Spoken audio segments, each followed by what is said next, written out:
7, 6, 5, 4, 3, 2, 1. You'll never have the sacred stone.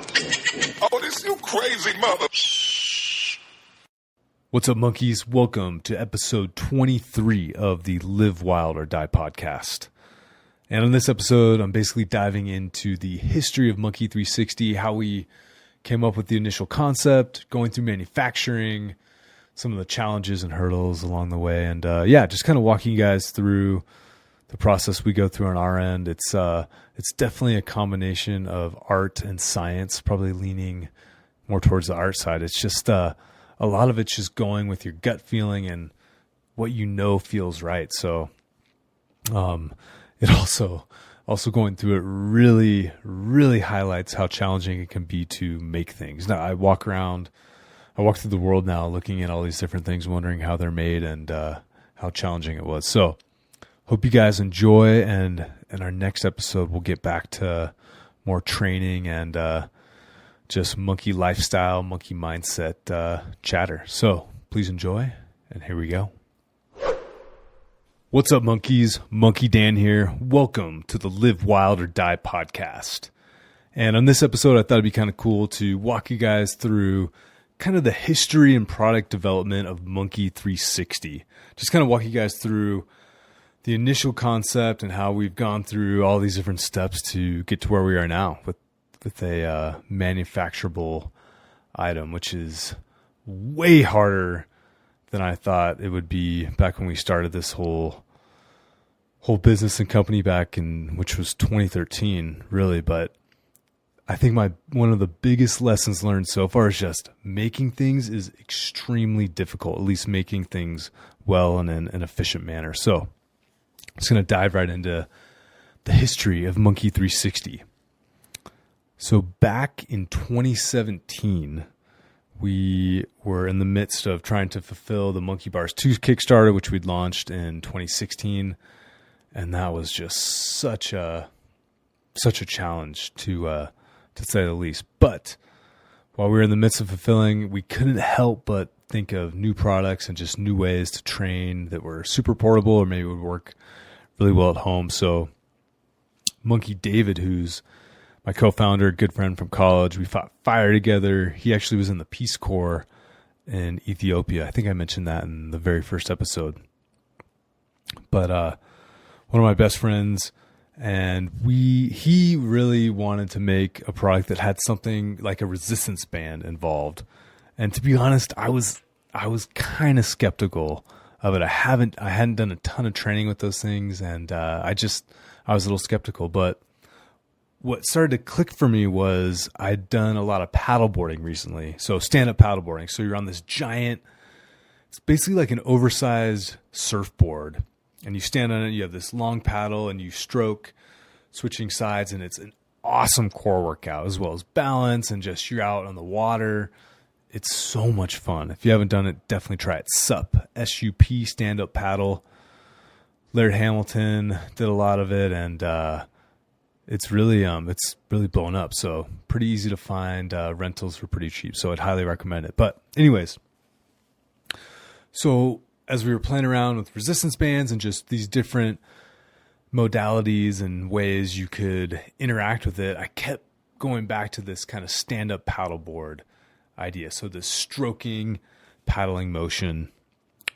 And then on top of that, I'd grown up playing lacrosse and hockey and even played in college. So rotational exercise was big for me. So it's something that I'd always focused on having rotational training in my workouts all through college. And kind of what started to click for me as well was, you're in this most training is this very north, south, east, west type of training. You do very little rotational training, whether you're at the gym or even using barbells or, more quote unquote functional training, CrossFit style training, whatever it is.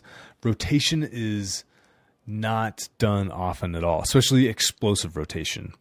And so that started to click for me, especially once we kind of made the very first rough prototype, which we basically just took a ball and attached a resistance band to it. Once I got that first rough prototype and really got to use it and saw how explosive and intense of workouts you could do with it, I was psyched.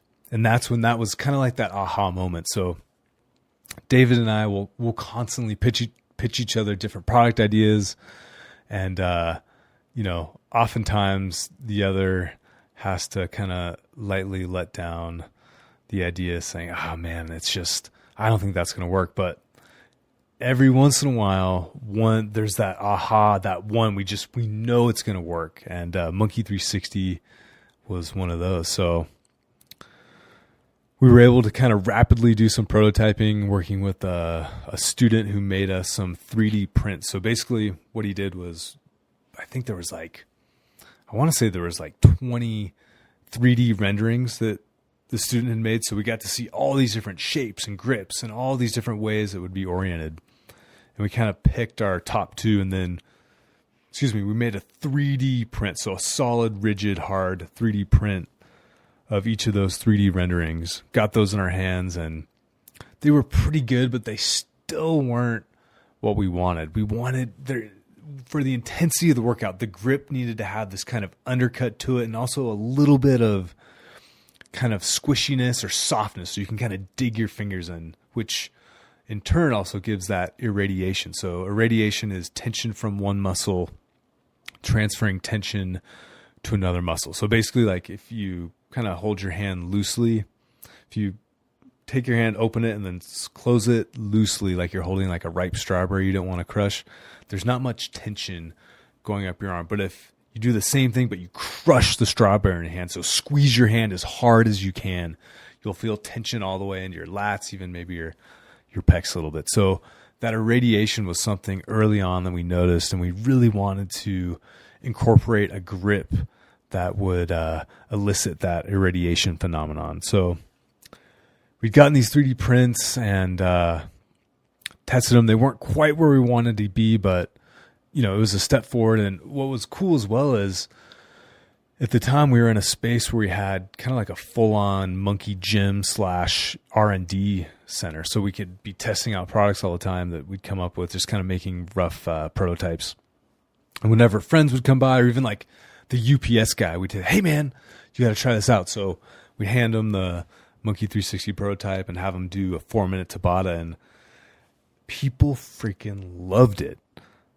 It was this new, fun way of moving, and they were always like, if you haven't done a Tabata, they were always pretty gassed. So it felt effective, but also it was forcing you to move in ways that maybe you don't necessarily do a lot of. So that explosive rotational as well as that jumping action, it just seemed as this perfect blend as a training tool. So the early testing went quite well.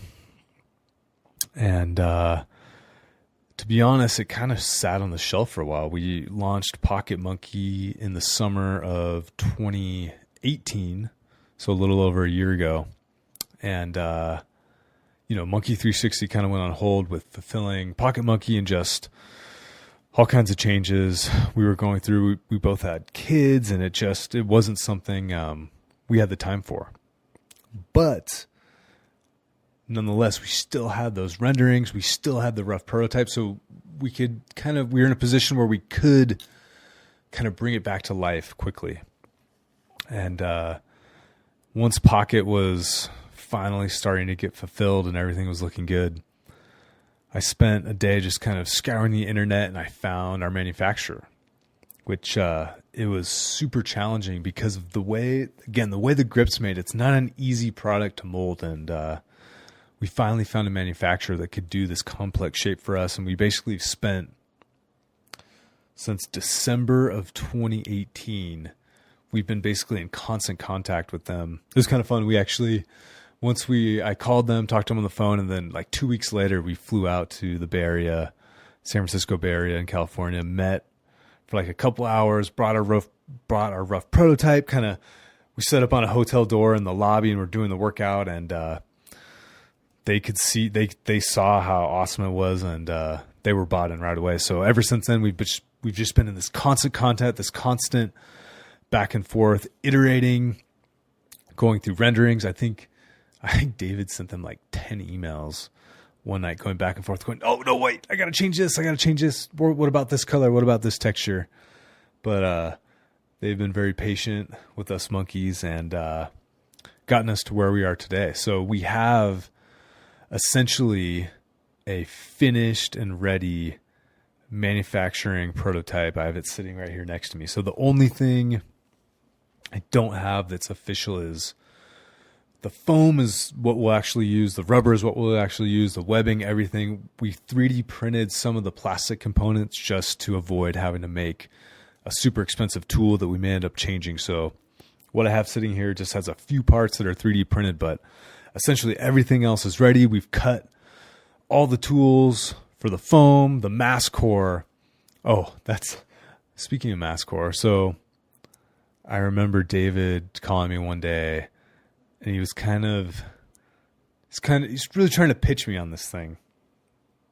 But talks about the mass core, and I was sold immediately. So you guys will see it once you get in your hands, but you're doing these very fast, aggressive movements with 360, and what's interesting is when you start to add load, there's this deceleration, strength training, trying to think of the right term for it, but basically you're moving this thing really fast. So you pull it away from you pull it away from your anchor. And then when you bring it back, you have to decelerate it again and then pull it again. So having that extra weight, you definitely feel it when you're pulling, but then there's also this deceleration element as well. So if you think of like inertia or momentum, you're having to combat that as the Monkii 360 is going back towards the anchor point. So having that extra load helps. And then especially when you're doing exercises that have the low setup. So when you're pressing up and away, I think that's when it really starts to shine as well. So super cool feature that just fit perfectly inside the Monkii 360 shape. And it was just a cool bonus feature to add to what was already an awesome product. And then the bands, that has just been for those of you that saw, we just did an update. The bands has been, it's just kind of a mind F going through it all. I'm testing these things out. I'm going, I think this is the right weight.